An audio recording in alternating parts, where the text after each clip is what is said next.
মুসলিম ভাড়া তো মিশছে একসাথে, আমরা তো একসাথে আছি। তারা কোনোদিন দেনদারি করেনি কি কারু আমাদের গলা ধাক্কা দিইনি।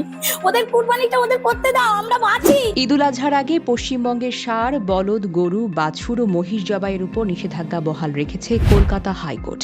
একই সঙ্গে আদালত জানিয়েছে, ইসলামে গরু কোরবানি কোনো বাধ্যতামূলক ধর্মীয় প্রথা নয়। বৃহস্পতিবার প্রধান বিচারপতি জয়পাল এবং বিচারপতি পার্থ সারথী সেনের সমন্বয়ে গঠিত ডিভিশন বেঞ্চ পশ্চিমবঙ্গ সরকারের 13ই মে জারি করা বিজ্ঞপ্তিতে হস্তক্ষেপ করতে অস্বীকৃতি জানায়। একটা গরুর পিছনে আমাদের 500 টাকা পার ডে খরচা আছে, সে গরুগুলো খাবে কি? যদি আমরা খোলবুসি না দিই ওরা তো বাধা থাকবে। সকাল হলে কারেন্ট বিল আছে, পাকা আছে, লোক লেবার আছে। আমরা গরিব মানুষ, আমরা দেনা পাওনা করে গরু তুলেছি, যদি গরুটা না বিক্রি হয় আমাদের চলবে কি করে?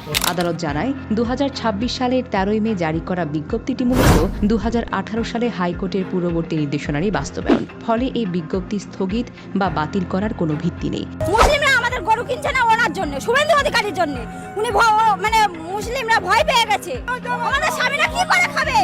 নাহলে আমরা গলায় দড়ি দিয়ে রাস্তা নিয়ে আমাদের রাস্তা নেই, নয় আমাদের তেল খেতে হবে, নয় গলা দড়ি দিতে হবে। সরকারের কাছে আমাদের একটাই আবেদন, অন্তত এই বছরটা ছাড় দিক, আর আইন যাতে হালকা হয় সেই ব্যবস্থাটা যেন সরকার আমাদের দিকে দেখে। রাজ্য সরকারের এই বিজ্ঞপ্তিতে বলা হয়েছে, ষাঁড়, বলদ, গরু, বাছুর ও মহিষকে অযোগ্য বলে ঘোষণা করে সনদপত্র ছাড়া জবাই করা যাবে না। শুধুমাত্র কর্তৃপক্ষ অনুমোদিত কসাইখানায় এসব পশু জবাই করা যাবে বলেও নির্দেশনায় উল্লেখ করা হয়। 1.5 লাখ টাকা দেনা আছে এই গরুর উপরে, কিন্তু আমরা কি করব? আমরা শিক্ষিত ছেলে, সরকার একটা চাকরি দিতে পারছে না, কিন্তু আমাদের পেটে লাথি মারছে সরকার। বিক্রি না হলে আমাদের না খেয়ে মরতে হবে। পার্টি তো আসছে না, বলছে গো মাথায় হবে না, তাই এক্ষুনি আমরা কি করবো? উপায় কি? তাহলে আমাদের মরতে হবে, তাহলে গরুকে অন্য অমান্য ছেড়ে দিয়েছি। ভারতের আজ টাক মিডিয়ার এক প্রতিবেদনে বলা হয়েছে, পশ্চিমবঙ্গের দক্ষিণ 24 পরগনার ভাঙড়ে কলকাতা হাইকোর্টের সিদ্ধান্ত গরু কোরবানি বন্ধ করার বিরুদ্ধে বিক্ষোভ করেছেন হিন্দু নারী পুরুষরা।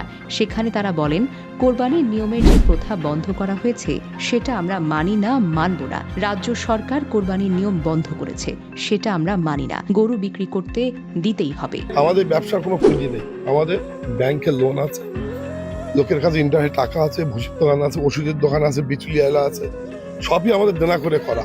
কিন্তু এই গরু বিক্রি হবে না, আবার কষাই বন্ধ, মানে তারপরে আমাদের অবস্থা খুব খারাপ।